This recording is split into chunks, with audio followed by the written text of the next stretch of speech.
All right, my fellow Giants fans, let's dive into the heart of the offseason. By now, you guys are probably familiar with 90% of the Week 1 starters for our beloved Big Blue in 2023.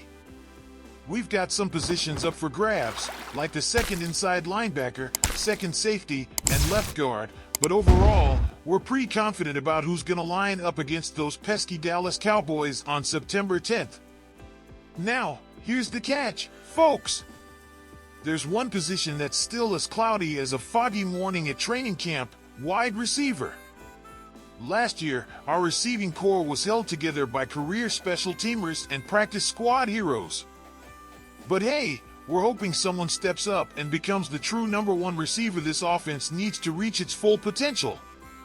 So, let's go through some of the contenders and talk about how their rise to stardom would impact our offense.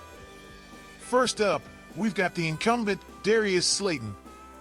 Now, Slayton is the safest bet, but let's be real, he's not the flashiest option out there. Despite having to take a pay cut and not getting a single target in the first 3 weeks last season, he still led the Giants in receiving. Slayton has a solid connection with our boy Daniel Jones, and he's been the team's top receiver in 3 out of the 4 seasons he's been here. He secured a 2-year, $12 million deal in free agency, which gives him the inside track to a starting spot.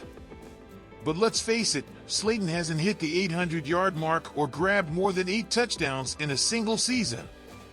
If he ends up leading the Giants in receiving again, it's probably because the other receivers failed to step up.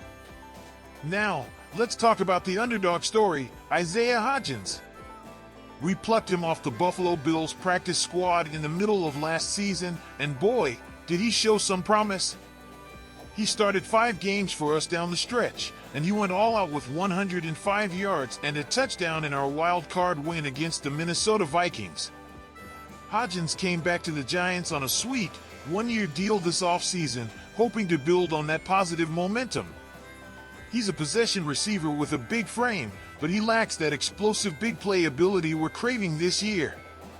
If Hodgins ends up as our top receiver, it means we might have fallen short on our quest for a downfield passing attack that strikes fear into defenses. Now, let's turn our attention to the rookie, Jalin Hyatt. This offseason, we made it crystal clear that we wanted speed and big play potential on our offense. And boy, did we go for it when we snagged Hyatt in the draft. We traded up 16 spots in the 3rd round to secure this guy, and you know why? 'Cause he's a beast. Back in his final year at Tennessee, he won the Biletnikoff Award for the most outstanding receiver in college football. The dude averaged a mind-blowing 18.9 yards per catch and snagged 15 touchdowns. Hyatt's got the wheels and the deep ball skills to change the game, but some scouts question if he can be a well-rounded threat. If Hyatt emerges as our top receiver, it's a dream scenario, my friends. It means our offense has hit its stride with explosive plays and high-octane action. It also proves the doubters wrong about his ability to beat press coverage and run precise routes. We might just have a superstar on our hands, but hey, a 3rd-round rookie leading the team in receiving? It's a long shot.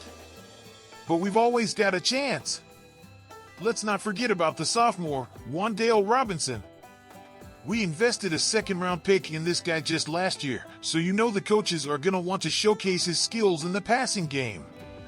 Now, Robinson had a slow start as a rookie due to a pesky knee injury in Week 1. But he bounced back and had a breakout game in Week 11, racking up 9 catches for 100 yards. Sadly, that was also the game he suffered a season-ending torn ACL. We're not sure when Robinson will be fully healthy, and there's a chance he won't be ready for Week 1. He's a quick and shifty slot receiver, but it's rare to see those types become the top yardage producers. If he does end up leading the pack, it probably means our outside guys were either injured or didn't live up to expectations. Last but not least, we've got the newcomer, Paris Campbell. This offseason, we made a splash by signing Campbell to a 1-year, $5 million deal.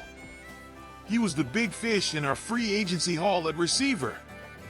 The former Indianapolis Colt was a second-round pick in 2019, and although he's had some injury struggles, he finally showed some promise last year. Despite the Colts' rough QB situation, Campbell started all 16 games and caught 63 balls for 623 yards.